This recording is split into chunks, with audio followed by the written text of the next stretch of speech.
آئیے سیدھے مدعے پر آتے ہیں۔ کیا خدا واقعی موجود ہے؟ یہ وہ سوال ہے جس پر صدیوں سے بحث ہو رہی ہے، لیکن آج ہم جس بحث کا جائزہ لینے والے ہیں وہ واقعی کمال کی ہے۔ 2 گھنٹے کی ایک شاندار اور انتہائی گہری گفتگو، جس میں ایک طرف ممتاز اسلامک اسکالر مفتی شمائل ندوی ہیں اور دوسری طرف مشہور شاعر اور دانشور جاوید اختر۔ اس معلوماتی جائزے میں ہم اس پوری زبردست فکری بحث کا نچوڑ نکال کر اس کے سب سے اہم دلائل کو سمجھنے کی کوشش کریں گے۔ اب اس سے پہلے کہ ہم دلائل کی گہرائی میں جائیں، ماڈریٹر سوربھ دویدی نے ایک بات بالکل صاف کر دی تھی، اور وہ یہ کہ یہ کوئی عام ٹی وی چینل والی شور و غل کی بحث نہیں ہونے والی، بلکہ یہ ایک ایسا پلیٹ فارم تھا جہاں پڑھے لکھے لوگ مکمل احترام کے ساتھ ایک دوسرے کے نظریات سنیں گے اور ان سے بھرپور اختلاف بھی کریں گے۔ تو ایک سنجیدہ فکری ٹکراؤ کی پوری تیاری ہو چکی تھی۔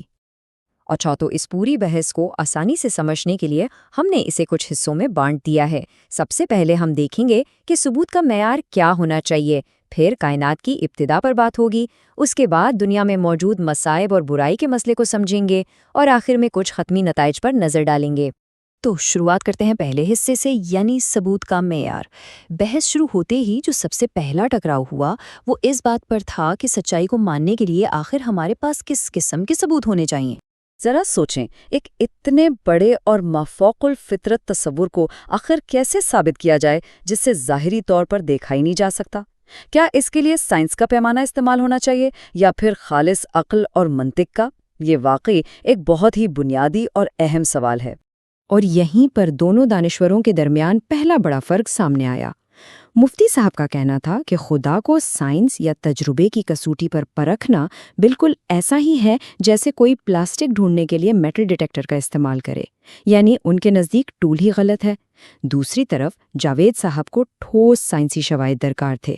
ان کی دلیل تھی کہ ہم قطب شمالی یعنی نارتھ پول کے وجود کو اس لیے مانتے ہیں کیونکہ ہمارے پاس اسے ثابت کرنے کے لیے ٹھوس مادی شواہد موجود ہیں۔ دلچسپ بات یہ ہے کہ دونوں کے نزدیک عقیدے اور ایمان کے معنی بھی بالکل مختلف تھے۔ جاوید صاحب کے نظریے کے مطابق عقیدہ دراصل بغیر کسی ثبوت کے ایک اندھا یقین ہوتا ہے، جبکہ مفتی صاحب کا ماننا تھا کہ سچا ایمان کبھی ہوا میں نہیں ہوتا، بلکہ وہ مکمل طور پر عقل، دلیل اور ایک مضبوط منطق کی بنیاد پر کھڑا ہوتا ہے۔ چلیے اب دوسرے حصے کی طرف چلتے ہیں، جہاں بحث کا رخ کائنات کی ابتدا کی طرف مڑ گیا۔ آخر اس دنیا اور ہمارے ارد گرد موجود ہر چیز کی شروعات کہاں سے ہوئی؟ پہلا سبب یا فرسٹ کاز کیا تھا؟ یہاں مفتی صاحب نے فلسفے کی دنیا سے خاص اصطلاح کا حوالہ دیا جسے کانٹینجنسی کہا جاتا ہے۔ بظاہر یہ لفظ تھوڑا مشکل لگتا ہے، لیکن اس کا سیدھا سا مطلب یہ ہے کہ کائنات کی ہر چیز اپنے وجود کے لیے کسی دوسری چیز کی محتاج ہے۔ انہوں نے دلیل دی کہ چونکہ پوری کائنات ہی اس طرح منحصر یا محتاج ہے، تو پھر یقیناً ایک ایسی طاقتور ہستی ہونی چاہیے جو کسی کی محتاج نہ ہو اور وہی اس کائنات کو وجود میں لائی ہو۔ اس بات کو ایک زبردست مثال سے سمجھتے ہیں۔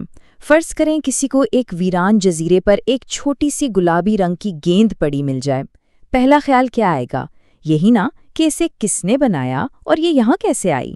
اب ذرا اسی گیند کو بڑا کر کے پوری کائنات کے سائز کا تصور کریں۔ مفتی صاحب کا استدلال یہ تھا کہ سائز بڑا ہونے سے یہ بنیادی سوال تو ختم نہیں ہوتا، یعنی ایک مخصوص ڈیزائن کے پیچھے کسی نہ کسی بنانے والے کا ہاتھ ضرور ہوتا ہے۔ اب اس تصور کو رد کرنے کے لیے کہ کائنات شاید خود بخود وجود میں آ گئی یا ہمیشہ سے یہی تھی، مفتی صاحب نے انفینٹ ریگریس کی طرف اشارہ کیا۔ ان کے مطابق اگر ہم یہ مان لیں کہ ہر چیز کو کسی دوسری چیز نے بنایا ہے، تو اسباب کی یہ زنجیر تو پیچھے کی طرف چلتی جائے گی اور کبھی ختم ہی نہیں ہوگی، جو کہ منطقی طور پر ناممکن ہے۔ اس لیے اس زنجیر کا کہیں نہ کہیں ایک شروعاتی نقطہ ہونا لازمی ہے۔ لیکن اس پر جاوید صاحب کی طرف سے سخت جوابی دلیل آئی۔ انہوں نے مشہور فلسفی برٹرنڈ رسل کے خلا میں گھومتے ہوئے چائے کے برتن والی مثال دی۔ ان کا کہنا تھا کہ جس طرح خلا میں اڑتے ہوئے کسی برتن کو بغیر دیکھے اور بغیر ثبوت کے سچ نہیں مانا جا سکتا، ویسے ہی اگر کہا جائے کہ کائنات کو خالق نے بنایا ہے، تو پھر اس خالق کو کس نے بنایا؟ ان کا بڑا سوال یہ تھا کہ ہم سیدھا یہ کیوں نہیں مان لیتے کہ خود کائنات ہی ہمیشہ سے موجود تھی اور اسے کسی نے نہیں بنایا؟ اور یہاں سے ہم پہنچتے ہیں تیسرے حصے پر، جو کہ ہے برائی اور مصائب کا مسئلہ۔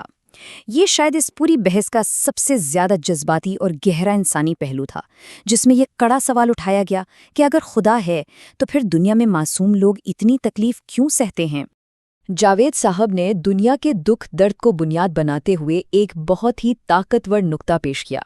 انہوں نے غزہ میں معصوم بچوں کے حالات، غریبوں میں پھیلنے والی ڈفتیریا جیسی ظالم بیماریوں اور جنگل میں جانوروں کے درمیان پائے جانے والے قدرتی انصاف کے مکمل فقدان کا ذکر کیا۔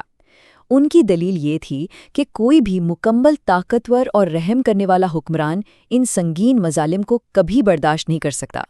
تو یہ وہ مقام ہے جہاں دونوں کے نظریات بالکل مختلف زاویوں سے سامنے آئے۔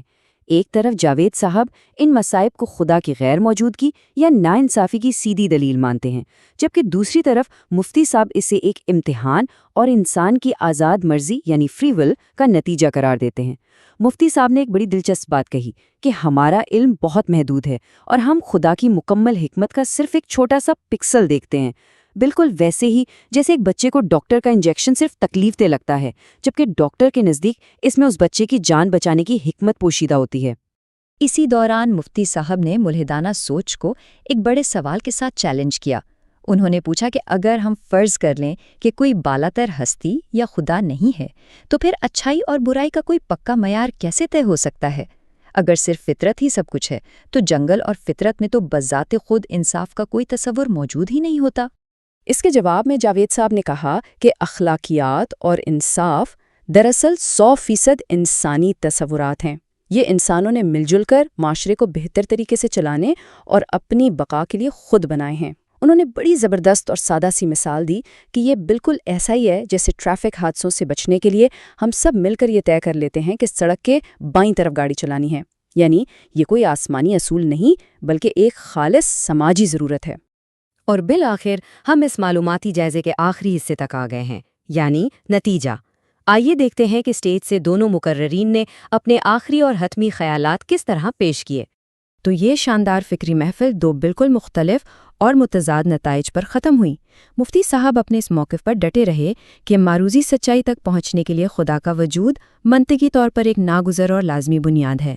دوسری جانب جاوید صاحب کا حتمی دعویٰ یہ تھا کہ انسانیت اب تیزی سے ارتقاء کے عمل سے گزر رہی ہے، منطق اور سائنس کا شعور بڑھ رہا ہے اور آنے والے وقت میں انسان بغیر ثبوت والے تمام عقائد کو ہمیشہ کے لیے پیچھے چھوڑ دے گا۔